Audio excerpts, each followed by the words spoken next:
അനധികൃത കുടിയേറ്റക്കാരെ നാടുകടത്താനുള്ള ഡൊണാൾഡ് ട്രംപിന്റെ നടപടികൾ ആരംഭിച്ചു.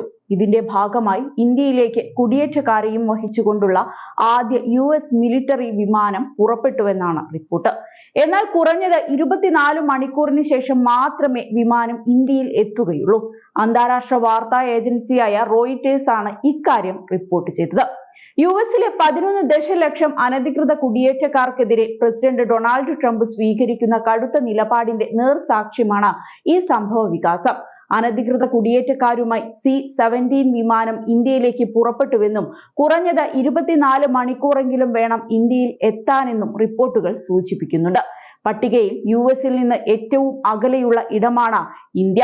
ടെക്സാസിലെ എൽ പാസോ, കാലിഫോർണിയയിലെ സാന്റിയാഗോ എന്നിവിടങ്ങളിൽ നിന്ന് 5000-ലധികം കുടിയേറ്റക്കാരെ നാടുകടത്താനുള്ള വിമാനങ്ങൾ പെന്റഗൺ തയ്യാറാക്കിയിട്ടുണ്ട്.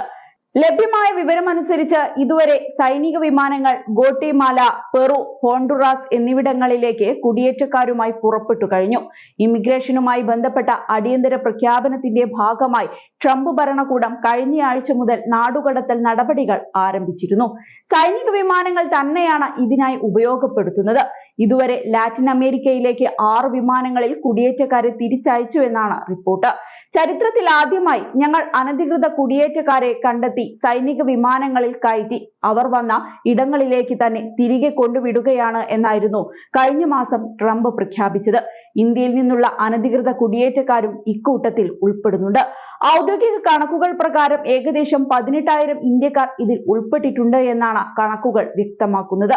തന്റെ കുടിയേറ്റ അജണ്ട നടപ്പാക്കാൻ ഡൊണാൾഡ് ട്രംപ് പലപ്പോഴും സൈന്യത്തെ കാര്യമായി ഉപയോഗിച്ചിട്ടുണ്ട്. നേരത്തെ US-മെക്സിക്കോ അതിർത്തിയിലേക്ക് സൈന്യത്തെ അയച്ചിരുന്നു. കുടിയേറ്റക്കാരെ പാർപ്പിക്കാൻ സൈനിക താവളങ്ങളും യുഎസിൽ നിന്ന് അവരെ തിരികെ കൊണ്ടുവിടാൻ സൈനിക വിമാനങ്ങളും ഉപയോഗിച്ചിരുന്നു.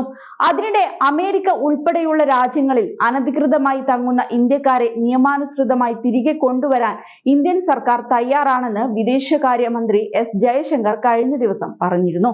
പ്രധാനമന്ത്രിയുടെ പ്രത്യേക ദൂതനായി ഇന്ത്യയെ പ്രതിനിധീകരിച്ച് ജയശങ്കർ ആയിരുന്നു ട്രംപിന്റെ സത്യപ്രതിജ്ഞാ ചടങ്ങിൽ പങ്കെടുത്തത്. അതേസമയം മറ്റൊരു ഭീഷണി കൂടി ട്രംപ് ഉയർത്തുന്നുണ്ട്. അന്താരാഷ്ട്ര വ്യാപാരത്തിലെ പ്രബല കറൻസിയായ US ഡോളറിനെ മാറ്റി സ്ഥാപിക്കാൻ ശ്രമിച്ചാൽ കയറ്റുമതിക്ക് 100% തീരുവ ചുമത്തുമെന്നാണ് ട്രംപ് ഭീഷണി മുഴക്കിയത്. ആഗോള വ്യാപാരത്തിൽ US ഡോളറിന്റെ പങ്ക് ബ്രിക്സ് രാജ്യങ്ങൾ നിലനിർത്തണമെന്നും അല്ലെങ്കിൽ സാമ്പത്തിക പ്രത്യാഘാതങ്ങൾ നേരിടേണ്ടി വരുമെന്നും മുന്നറിയിപ്പ് നൽകിയ അദ്ദേഹം വിഷയത്തിൽ തന്റെ നിലപാട് ആവർത്തിക്കുകയാണ് ചെയ്തത്. തിരഞ്ഞെടുപ്പിൽ വിജയിച്ച് ആഴ്ചകൾക്ക് ശേഷം നവംബർ 30-ന് അദ്ദേഹം പങ്കുവച്ച പോസ്റ്റിന് സമാനമാണ് ഇപ്പോഴത്തെ നിലപാടുമെന്നതാണ് ശ്രദ്ധേയമായ കാര്യം. നമ്മൾ നോക്കി നിൽക്കെ ബ്രിക്സ് രാജ്യങ്ങൾ ഡോളറിൽ നിന്ന് മാറാൻ ശ്രമിക്കുന്നുവെന്ന ആശയം ഇവിടെ അവസാനിച്ചുവെന്നായിരുന്നു ട്രംപ് കുറിച്ചത്. ഈ രാജ്യങ്ങളിൽ നിന്ന് ഞങ്ങൾക്ക് ഒരു പ്രതിബദ്ധത ആവശ്യമാണ്. അവർ ഒരു പുതിയ ബ്രിക്സ് കറൻസി സൃഷ്ടിക്കില്ലെന്നും അല്ലെങ്കിൽ ശക്തമായ US ഡോളറിന് പകരമായി മറ്റേതെങ്കിലും കറൻസി തിരികെ നൽകുന്നുവെന്നും ട്രംപ് പറയുന്നുണ്ട്. മറിച്ചാണെങ്കിൽ അവർ 100% തീരുവകൾ നേരിടേണ്ടി വരും, അല്ലെങ്കിൽ US സമ്പദ് വ്യവസ്ഥയിലെ വിൽപ്പനയോട് ഗുഡ് ബൈ പറയേണ്ടി വരും. അവർക്ക് മറ്റൊരു വിഡ്ഢി രാഷ്ട്രത്തെ തേടി പോകാം. അന്താരാഷ്ട്ര വ്യാപാരത്തിലോ മറ്റെവിടെയെങ്കിലുമോ US ഡോളറിനെ ബ്രിക്സ് മാറ്റി സ്ഥാപിക്കാനുള്ള സാധ്യതയില്ല. അങ്ങനെ ആരെങ്കിലും തീരുവകൾ സ്വീകരിക്കാൻ തയ്യാറാണെങ്കിൽ അവർ US വിട പറയണമെന്നാണ് ട്രംപ് മുന്നറിയിപ്പ് നൽകിയിരിക്കുന്നത്.